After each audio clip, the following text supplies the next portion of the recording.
그래서 하나님의 뜻으로, 이 무슨 말이냐면, 어, 하나님의 영원한 경륜은 하나님의 뜻으로 되었다. 경륜, 교회에 대해서 하는 건데요. 비밀, 목적이란 용어에도 여러 가지 다른 중요한 용어들이 에베소서에서 바울에 의해 사용되었다. 다음과 같은 뜻이라는 용어가 있는데 에베소서 1장에서는 세 번이나 하나님의 뜻에 대해서 말했다. 그래서 뜻의 선한 기쁨, 뜻의 비밀, 마음의 원대로 역사하시는 자의 뜻. 그래서 5장, 9장, 11절. 그래서 이제 뜻이라는 것에 대해서 세 단어를 썼다 이 말이죠. 그래서 영원 안에서의 하나님은 뜻을 가지고 계시기 때문에 경륜을 가지고 계신다. 예, 뜻과 경륜. 이 뜻은 그분 안에 감추어져 있었기 때문에 비밀이었는데 그분의 지혜와 총명 안에서 하나님은 그리스도 안에 있는 그분의 계시를 통하여 그리스도의 성육신 십자가 못 박히신 부활 성천을 통해 이 감추어진 비밀을 우리에게 알리셨다. 네, 그래서 이 하나님의 영원한 결정된 의도는 무엇인가를 소유하시고자 하는 것이다. 이런 의도, 이런 목적, 계획, 배열, 행정, 의도, 목적, 그리고 계획, 배열, 행정은 뜻에서 나온 것이다. 하나님의 목적, 그분의 결정된 의도가 하나님의 뜻에서 나온 것이라는 사실에서 인상을 받을 필요가 있다.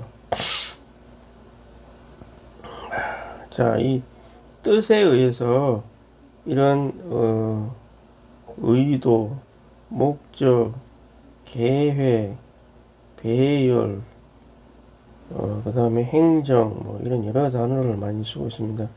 네, 이런 거는 뭐 물론 이상수라는 사역자에 의해서 조금 더 확대된 계시로서 나온 단어들이겠죠.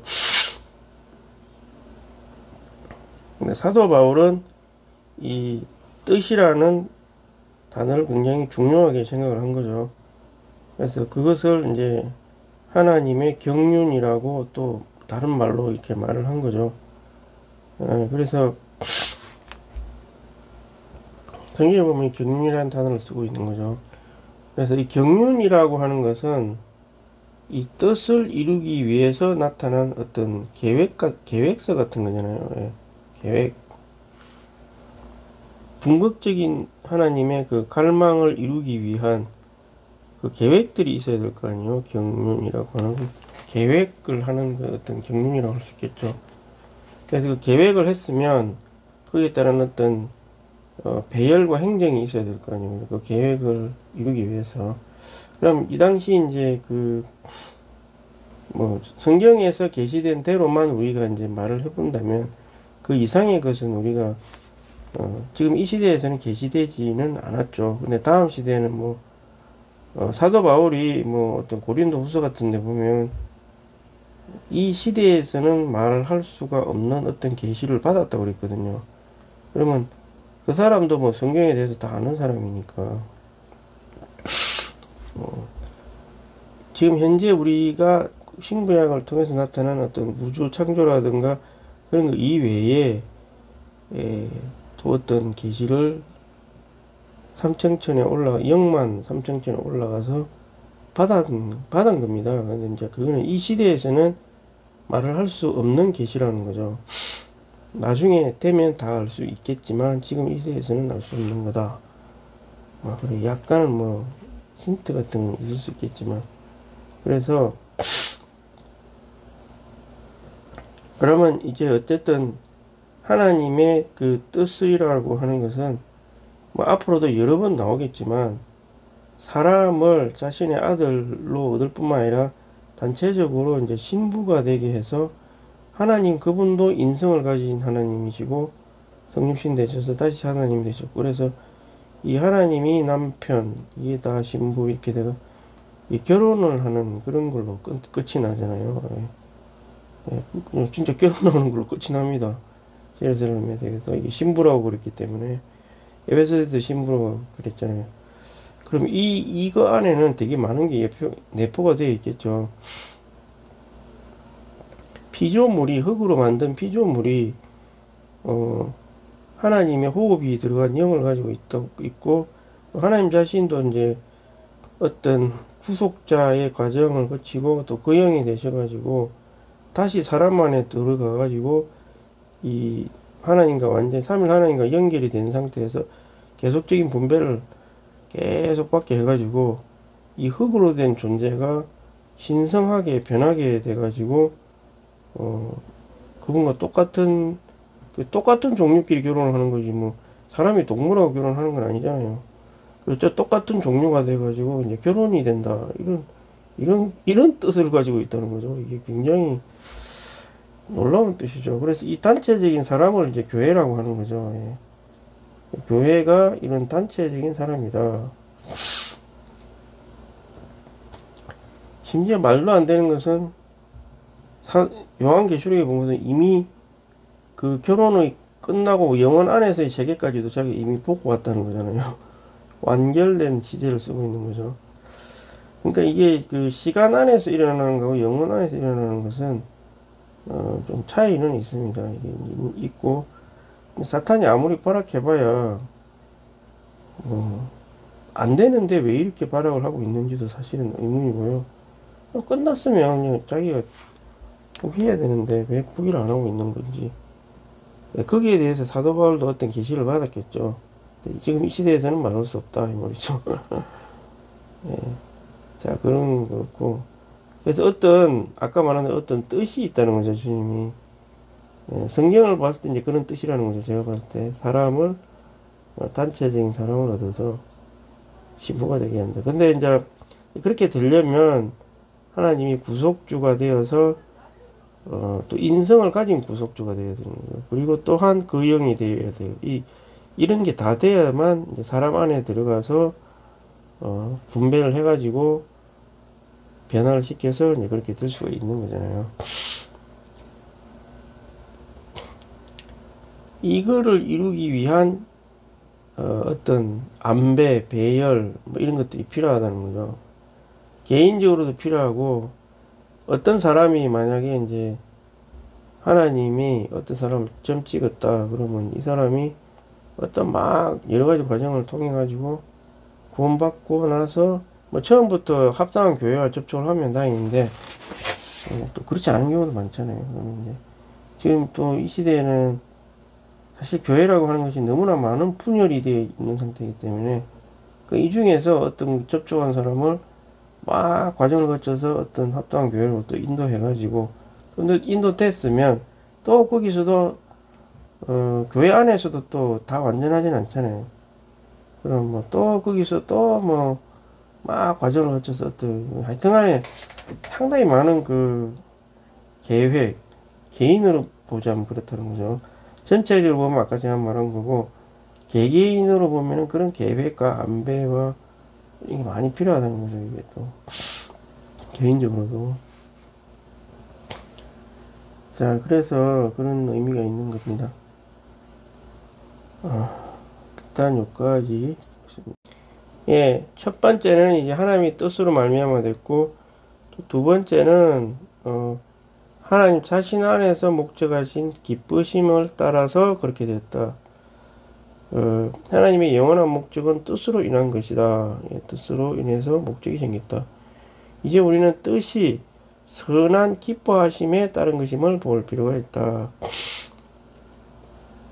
선한 기뻐하심을 따라서 그 뜻이 세워졌다 이 말이죠. 그게 바로 교회다.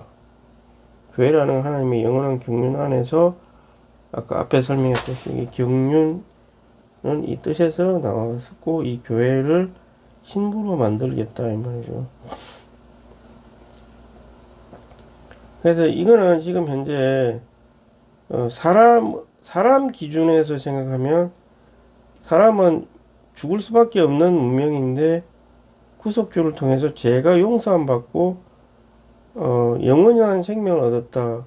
이거는 사람 입장에서 완전 인간적인 관점에서 보는 그런 은혜 받는 그런 위기라고 해야 되나? 그런 거를 말하지만 지금 계속 말하고 있는 것은 이건 하나님의 선한 기쁘심에 따른 뜻이라는 거죠. 예. 하나님은 죄인을 구하는 게 목적이 아니고 진짜 목적은 구해서 더 변화를 시켜서 단체적인 신부가 돼가지고 그분도 단지 하나님만이 아니라 인성을 가진 하나님이 돼가지고 똑같은 종류가 돼가지고 결혼을 하겠다는 것이 그분의 뜻입니다. 황당한 그 자체인데, 황당하기보다는 하나님은 그런 뜻을 가지고 있다니까요. 단지 그냥 사람을 불쌍하니까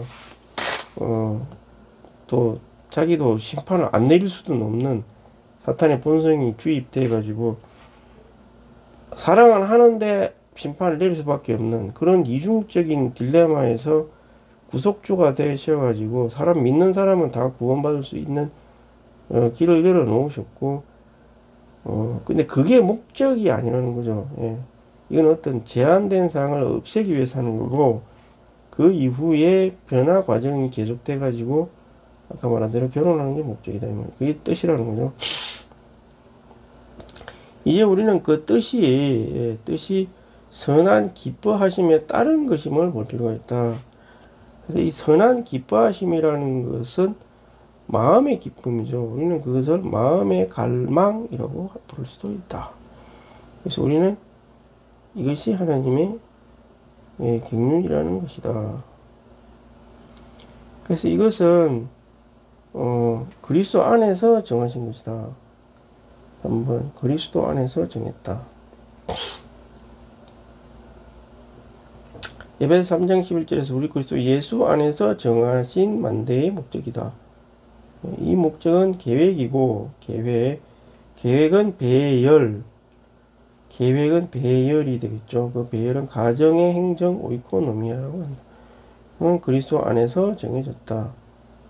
그래서 에베소서 1장 9절에서는 선한 기뻐하심이 그분 자신 안에서 목적된 것이다. 3장 11절에서 하나님의 뒤에 또 좀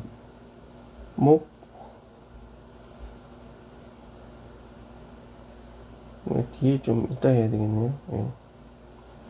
그래서 이제 어쨌든 이 하나님의 이 경륜이라고 하는 것은 이와 같이 하나님의 뜻에서 비롯됐고 이것은 선한 기뻐하심에서 비롯되었다는 거죠. 선한 기뻐하심. 그냥 그분이 좋아서 했다는 거잖아요. 그 어떠한 다른 의도가 없이 아주 선한, 지극히 순수한, 그냥 그분이 외로우시니까, 결혼하고 싶으시니까 이제 그렇게 하신 거죠. 그분이 낮아지셔서 인성을 가진 하나님이 되시고 또 신성을 가진 사람하고 결혼을 하겠다는 거잖아요. 그렇게 하기 위해서 여러 가지 계획이 이제 필요하게 된 거죠. 첫 번째는 이제 구속을 해야 이제 그렇게 되니까 구속을 계획을 하셨고, 그 구속을 이루기 위해서 여러 가지 안배와 배일이 필요했잖아요. 이스라엘이라는 나라를 선택하고 그런 게 다 안배고 배일이잖아요. 그죠? 통치 또 이스라엘 나라를 또 통치하시고 심판도 하시고 정결케 하시고 여러 가지 과정이 많이 필요했죠. 자, 그런 게 있었고요. 근데 이게 이제 그리스도 안에서 정해진 것이다. 그리스도라는 영역 안에서 정해졌다. 이게 그리스도라는 말이 또 이제 계속 나오게 되죠. 이 그리스도라는 말 안에는 예수 그리스도라는 말이겠죠. 예수 그리스도라는 말은 인성을 가진 하나님이다 이 말이죠. 인성을 가지고 있었던, 지금도 인성을 가지고 계신 하나님입니다. 그래서 하나님이 본래 순수하기만 하셨던 하나님이 아니라 예수라는 인성 안에서 이 인성을 그대로 부활을 시켜가지고 다시 성천하셨던 분이기 때문에 지금도 인성을 가지고 있다. 그래서 이런 근거로 해서 우리도 인성을 가지고 있지만 신성하게 될 수 있다 이 말이죠. 예. 그러니까 이게 몸의 머리가 되고 우리는 몸이 된다. 이런 관계도 있고, 하나의 똑같은 생명체가 된다. 그런다. 이런 의미에서는 머리가 몸이고, 또 그분이 하나님으로서, 인생을 가진 하나님으로서 단체적인 사람과 결혼을 한다. 이런 남편과 신랑, 신부가 된다는 것도 의미해요. 이런 것도 됩니다. 그래서 그리스도라는 말을 왜 썼냐면은, 예수 그리스도인데, 이건 인성을 가진 기름을 부은 위임받은 자다. 말이죠. 그래야 하나님이 인성 안에 계신 하나님으로서 이 경륜이 성취될 수가 있다는 거죠. 그래야 아까 주님의 갈망, 신랑과 신부가 결혼하는 게 이제 성립이 되겠죠. 안 그러면은 그리스도 예수 안에서 그런 게 안 정해지면은 경륜이라는 것 자체가 의미가 무의미한 거죠. 그렇다고 일단 보면 되겠고요.